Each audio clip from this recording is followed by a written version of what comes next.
How to find the best specialty coffee shops wherever you are? Let's go.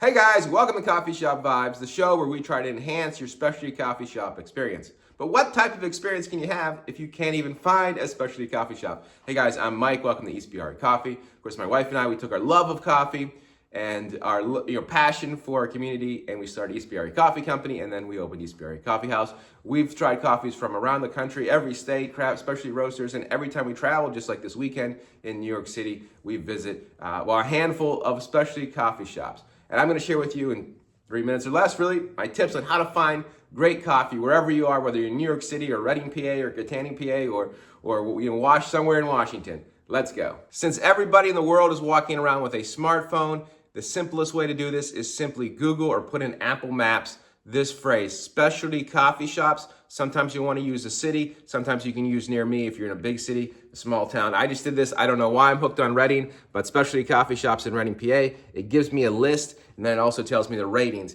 And from there, like I said, anything or from a rating standpoint, Google's pretty good, right? Anything above 4 is typically going to be okay. 4.5, you're really starting to get into the elite shops. You want to find someone that's rated probably that has over 100 ratings. Like Ispirare is a 4.9. I'll argue it should be a 5, but anyway, ratings can help a little bit. They're not the telltale of all, but like I said, anything above a 4, especially a 4.5, you're looking at probably a pretty decent coffee shop. Then I look at pictures, right? I look for their espresso machine.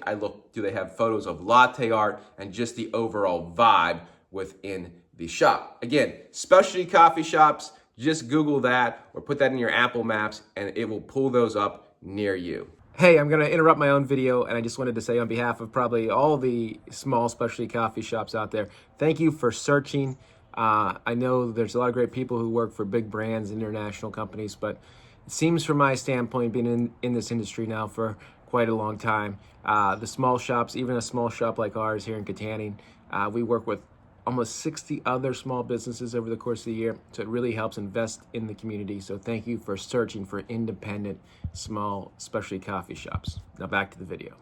So again, part 2, now that you know the specialty coffee shops and you find a couple that are rated high that you would like to go to, I look at pictures, right? Real quick, you can look at just look at the pictures on Google or Yelp of that people have put in, customers have put in, or you could even hit up their Instagram page. What's the vibe like? Is it dark, right? I went to Ground Central in New York. Hey, really good coffee, but it's pretty dark vibe for me, not my style. Although I went to Bluestone Lane, I'll get into that in a second. But yeah, I like them lighter.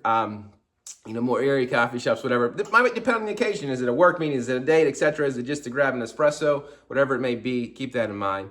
But you want to find the right vibe. But as far as quality coffee goes, you want to find someone that, like I said, you want to see pictures of latte art, maybe pictures of espresso. If you see their espresso machine, believe it or not, some places don't have espresso machines. So I'll do a quick glance, and me as a coffee shop guy, barista, I see that real quick, right? They make great latte art. They have a nice espresso machine. This looks like, the setting kind of looks like, hey, this is a decent place for coffee. And I think you'll catch on to that very quick. So Google it, check the ratings real quick, and then look at some pictures. And if you can't find a lot of good pictures online, check out their Instagrams too. That really kind of shows you the vibe they're trying to put forward. Another tip is look when they're closing. Obviously, like I said, I went to Bluestone Lane. It was like 2:30. They were closing at 3. And the guy said, we're out of coffee. Well, they weren't out of coffee. It was all over the place, but I don't think they wanted to brew another pot. So I just got an espresso. It was good, but just keep an eye on that. The X factor in all this is who's the baristas or workers that day. Are they having a good day? Are they friendly? That makes a big difference. I think it makes a big difference that us, the owners, are always here. As I'll take our coffee shop against any of the top 25 coffee shops in America whose owners probably aren't there that day, and we'll see, right? But that makes a big difference. The X factor is obviously the people, but if you Google it, Specialty Coffee House, look at the pictures, as long as they check a few boxes, have good reviews, I think you're going to find a good place to go. And just double check the hours as well. That can make a difference. You don't want to go.